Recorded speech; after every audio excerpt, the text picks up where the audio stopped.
जी दोस्तों, तो अब आ जाते हैं हम लोग इलस्ट्रेशन नंबर 46 में, जो कि एक बहुत ही ज्यादा इजी वाला क्वेश्चन है। ठीक है, चलिए देखते हैं क्या दिया हुआ है।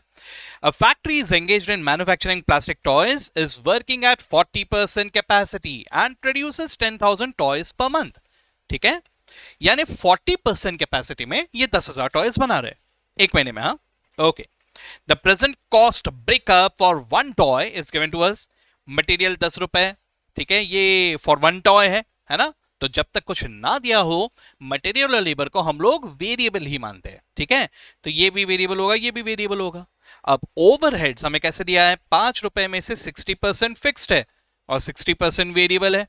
अब यहां पर एक बात जो मैं आपको बता दूं, वो क्या है, हमेशा जो क्वेश्चन में डेटा दिया रहेगा उसमें वेरिएबल और फिक्स दोनों मिक्स, अगर ऐसा कोई मिक्स्ड कॉस्ट दिया है तो उसमें वेरिएबल पोर्शन पर यूनिट में कैलकुलेट कर लेना और फिक्स्ड पोर्शन को टोटल में कैलकुलेट कर लेना। ये पहले ही कैलकुलेट करके रेडी रहना। जब भी आगे चल के आप सॉल्यूशन में बेस लेने जा रहे हो तो वेरिएबल पर यूनिट और फिक्स्ड इन टोटल का बेस लेके ही आगे बढ़ना। ठीक है, चलो तो मैं यहां पे पहले ही इसे कैलकुलेट कर रहा हूं। सर ये तो पर टॉय दिया है, तो 5 रुपए में से 40% वेरिएबल होगा, तो 5 रुपए का 40% यानी 2 रुपए है वेरिएबल। ठीक है, उसके अलावा फिक्स्ड पोर्शन कितना होगा सर, 3 रुपए पर यूनिट। नो, इसे ऐसे कहना ही मत। इसे कैसे कहना, देखो फिक्स्ड पोर्शन कितना होगा, 3 रुपए पर यूनिट इंटू 10,000 टॉयज, यानी कितना होगा, ये होगा 30,000। तो फिक्स्ड पोर्शन कितना है, 30,000। उसे 3 पर यूनिट मत बोलना, उसे कहना 30,000 प्रति मंथ, पर मंथ। ठीक है, हाँ जी। अब आगे सेलिंग प्राइस मुझे दिया है 20 रुपए पर टॉय। ठीक है, now it is decided to work the factory at 50% capacity, the selling price falls by 33%।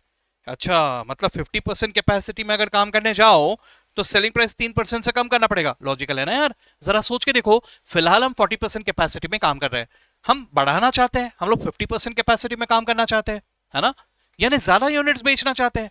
तो हलवा है क्या, ज्यादा यूनिट्स मेरे को बेचना है, मैंने ऐसे ही बेचना है तो है भी मेरे बिक जाएंगे। अरे भाई, कुछ कॉम्प्रोमाइजेस मुझे भी तो करने होंगे, तो मुझे सेलिंग प्राइस में थोड़े डिस्काउंट देने पड़ेंगे। कितना डिस्काउंट देना पड़ेगा, 3%, अगर 50% कैपेसिटी में काम कर रहा हूं तो। लेकिन अगर मुझे 90% कैपेसिटी में काम करना है, यानी मैं और ज्यादा यूनिट्स बेचना चाहता हूं, then in that case selling price को और कम करना होगा 5% से। ठीक है, ओके। अब आगे क्या दिया हुआ है, accompanied by similar fall in the price of material। अच्छा, मटेरियल के प्राइस भी सिमिलरली कम हो जाएंगे। ओके, चलो ठीक है सर, देखते हैं इसको, इससे मटेरियल कॉस्ट में भी फर्क पड़ेगा। Now you are required to prepare a statement showing the profit और लॉस एट 40%, 50%, 90% कैपेसिटी यूटिलाइजेशन। ठीक है, तो मुझे सेलिंग प्राइस और उसके अलावा मटेरियल कॉस्ट सिर्फ इन दोनों में चेंज कहा गया है, बाकी सब में कोई चेंज नहीं है, यानी बाकी सब जैसे थे वैसे ही रहेंगे, है ना। चलो ठीक है, जैसे थे वैसे ही रहेंगे मतलब बाकी सबका variable portion per unit same रहेगा, है ना, और फिक्स पोर्शन टोटल में सेम होगा। ठीक है, ये ध्यान में रखना आपको। चलो अब देखते हैं, तो 40, 50, 90% में कैलकुलेशन करना है। पहला चैलेंज तो यही है कि यूनिट्स कितना है। ठीक है, चलो कोई बात नहीं, आराम से देखो। 40% कैपेसिटी में अगर 10,000 टॉयज है तो 50% कैपेसिटी में कितना, क्रॉस मल्टीप्लाई करो, 50 इंटू 10,000 डिवाइडेड बाय 40, तो क्या आ गया, 12,500। अब इसी तरह से 90% का भी कैलकुलेट करो आप लोग, अभी क्या भी करो, वीडियो को पॉज करो और कैलकुलेट करो। कर लिया कैलकुलेट, हाँ जी, यही आ रहा है आपका फिर 10,000, 12,500 और 22,500 आया बराबर। चलो वेरी गुड। अब सेलिंग प्राइस पर यूनिट अभी तो 20 है, लेकिन अगर मैं 50% में जा रहा हूं तो 3% कम हो जाएगा। 3% कम कर दो 20 रुपए में से, तो 20 रुपए में से कम करोगे तो 19.4। ठीक है, अब इसी तरह से अगर 90% कैपेसिटी में जा रहे तो प्लीज याद रखना ये बेस है, 20 रुपए में से 5% कम करना है। 5% कम कर लो, कितना आ गया, 19, है ना। तो मुझे सेल्स मिल गए, units multiplied by selling price, है ना। तो ये आ गया 2,00,000, 242,500 एंड 427,500, है ना, ये आ गया।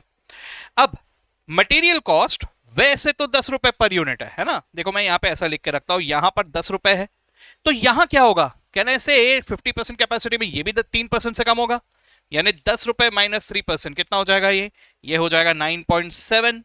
और इसी तरह से तीसरे 90% में 10 रुपए माइनस 5%, सिमिलर रेट कम हो रहा है ना, तो यहां पर होना चाहिए 9.5, है ना।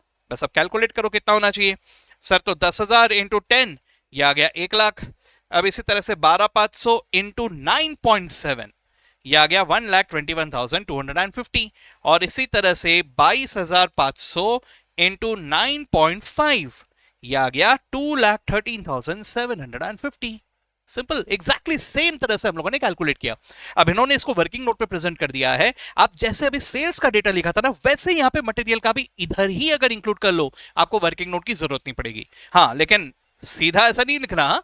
अगर यहां नहीं लिखा तो वर्किंग नोट बनाना जरूरी है, ठीक है। बस इसके आगे का बाकी पूरा आसान है। अब अगर मैं लेबर की बात करूं, ये 3 पर यूनिट ही है ना, तो 3 पर यूनिट बस इतना है, इट इज पर यूनिट ना, तो यूनिट चेंज हो रहे तो कॉस्ट भी चेंज होगा। सो 3 रुपए इंटू 10,000, इधर आ गया 30,000 रुपए। इसी तरह से 3 रुपए इंटू 12,500, ये आ गया 37,500। 3 रुपए इंटू 22,500, ये आ गया 67,500। ये सेम है, ठीक है। अब ओवरहेड्स में वेरिएबल पोर्शन को अलग लिखा, फिक्स्ड को अलग लिखा। अब वेरिएबल पोर्शन है 2 रुपए पर यूनिट, है ना, तो 2 रुपए पर यूनिट इंटू 10,000, यह आ गया 20,000। 2 रुपए पर यूनिट इंटू 12,500, 25,000। 2 रुपए पर यूनिट इंटू 22,500, 45,000, ठीक है।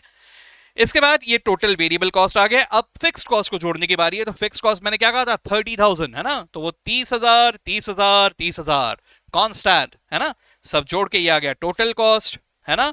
तो सर ये सेल्स में से जब मैं इस टोटल कॉस्ट को माइनस करूं, मुझे मिल जाएगा profit. That is what was asked. Simple सा क्वेश्चन, ठीक है। मिलते हैं अगले क्वेश्चन में in the next video. Bye bye.